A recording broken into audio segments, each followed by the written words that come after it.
Welcome to study India. मैं धर्मागन मिश्रा आप सभी का स्टडी इंडिया चैनल पर स्वागत करता हूं। दोस्तों, अभी तक हम प्राचीन भारत के अंतर्गत सिंधु सभ्यता का अध्ययन किए और उसके बाद हम लोग वैदिक सभ्यता, जिसमें पूर्व वैदिक और उत्तर वैदिक काल का हम लोग अध्ययन किए। अब आपको बता दें कि उत्तर वैदिक काल में जब लोहे का खोज हो गया और जब लोहे की खोज हुई तो जिससे आर्थिक स्थिति में थोड़ी प्रगति हुई और राजनीतिक जीवन भी प्रभावित हुआ। इसका परिणाम ये हुआ कि जो 16 महाजनपद हैं उन महाजनपदों का उदय हुआ। तो हम आज जब इस 16 महाजनपदों का जो उदय हुआ इसके बारे में अध्ययन करेंगे कि 16 महाजनपदों का उदय किस किस क्षेत्रों में था, उसके कुछ महत्वपूर्ण बिंदु क्या थे और वर्तमान के क्षेत्र आज क्या हैं। तो दोस्तों, शुरू करते हैं हम आज का वीडियो।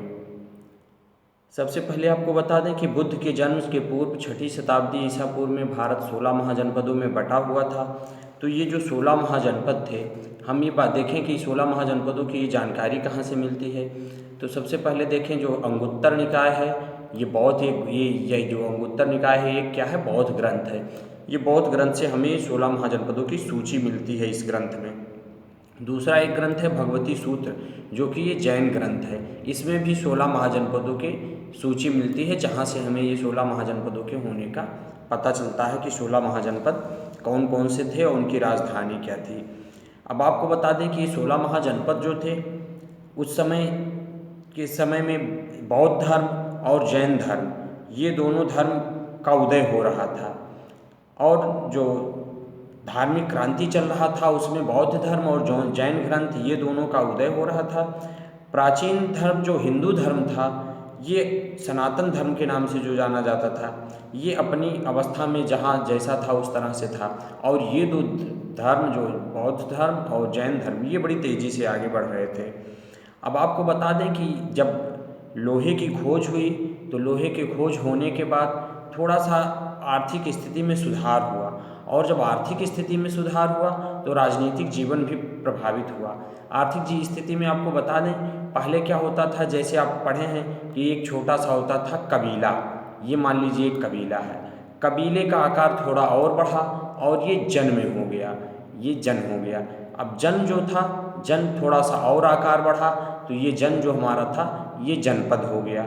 और जनपद जो था, जनपद का जब आकार और बढ़ा तो ये जाके आपका महाजनपद हो गया। तो इस प्रकार से इसमें और भी वृद्धि हुई और शक्तियों में वृद्धि हुई। तो इसमें आपके राजनीतिक जीवन भी प्रभावित हुआ और आर्थिक जीवन के कारण, आर्थिक प्रगति के कारण राजनीतिक जीवन भी प्रभावित हुआ और ये 16 महाजनपदों का उदय हुआ।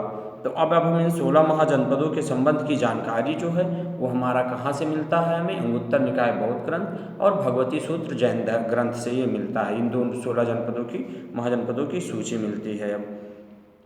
और ये जो 16 महाजनपद हैं, ये 16 महाजनपदों की अधिकतर देखें तो उत्तर भारत, मध्य भारत और वर्तमान में भारत से जो वर्तमान भारत है, वर्तमान भारत से कुछ बाहर इसके कुछ जनपद पाए गए, बाकी जो कि पहले भारत में ही थे, भारत का ही क्षेत्र हुआ करते थे। अब इसका अध्ययन करेंगे और इसके अध्ययन के बाद आप जानते हैं कि जब ये 16 महाजनपदों के बाद सीधे फिर इसके बाद वंशों का क्रम शुरू हो जाता है। फिर यहाँ पे मगध का उत्कर्ष और जो हर्यक वंश, सुनाग वंश, नंद वंश, मौर्य वंश, इसका हम अध्ययन करेंगे।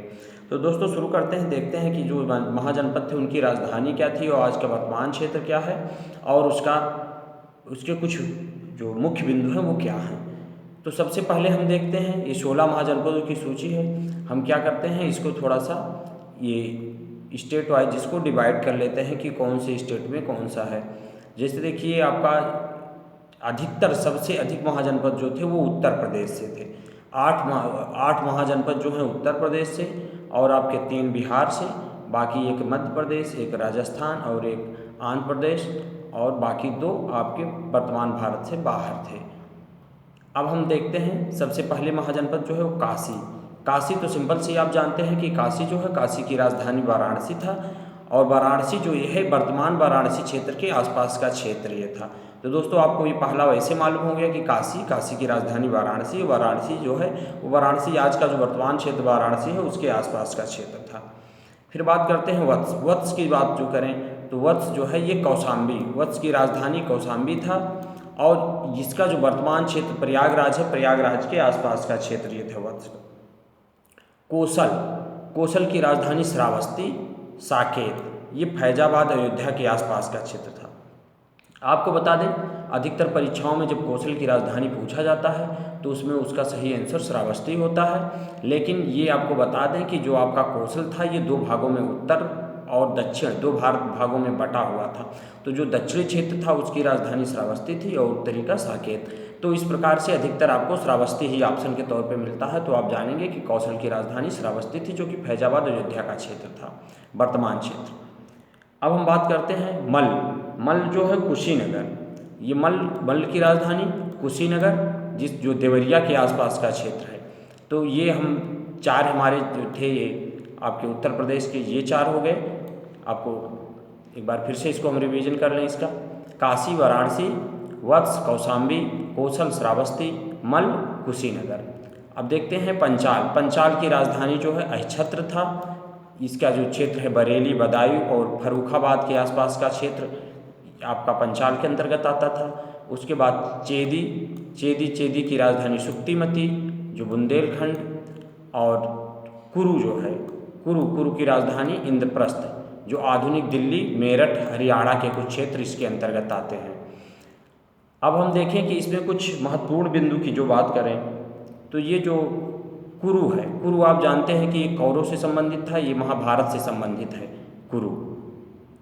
अब देखते हैं सूरसेन। सूरसेन की राजधानी मथुरा और ये क्षेत्र इसका जो था मथुरा का ही क्षेत्र था।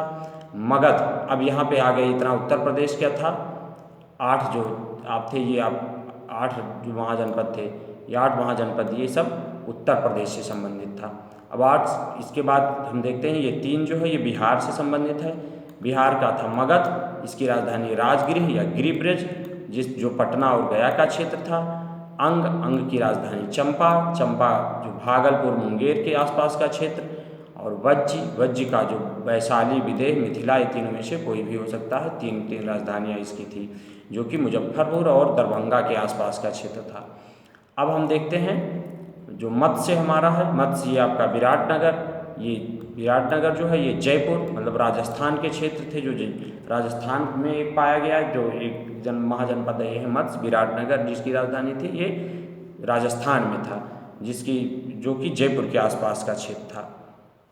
अब बात करते हैं अस्मक। जो अस्मक की राजधानी पोटली या पोतन, ये गोदावरी नदी क्षेत्र, जो ये गोदावरी नदी क्षेत्र है ये आंध्र प्रदेश में अस्मक स्थित था, आंध्र प्रदेश में। और ये गोदावरी नदी के आसपास के क्षेत्र इसके अंतर्गत आते थे। अवंती उज्जैन, महिष्मती। अवंती भी इस प्रकार 2 भागों में बटा था, उत्तरी और दक्षिणी। तो उत्तरी का उज्जैन, दक्षिणी का महिष्मती। और उज्जैन जो है अधिकतर उज्जैन ही पूछा जाता है। अवंती की राजधानी जो है उज्जैन, जो कि मालवा के आसपास का क्षेत्र था। अब दोस्तों इस प्रकार से हमारे भारत में जो वर्तमान भारत में है ये 8 उत्तर प्रदेश से, 3 आपका बिहार से, 1 मध्य प्रदेश, एक राजस्थान, एक आंध्र प्रदेश और एक मध्य प्रदेश से, और 2 हमारा जो है कंबोज और गंधार। कंबोज की राजधानी हाटक, राजपुर, और गंधार की राजधानी तक्षशिला, जो कि वर्तमान भारत के बाहर है इस समय।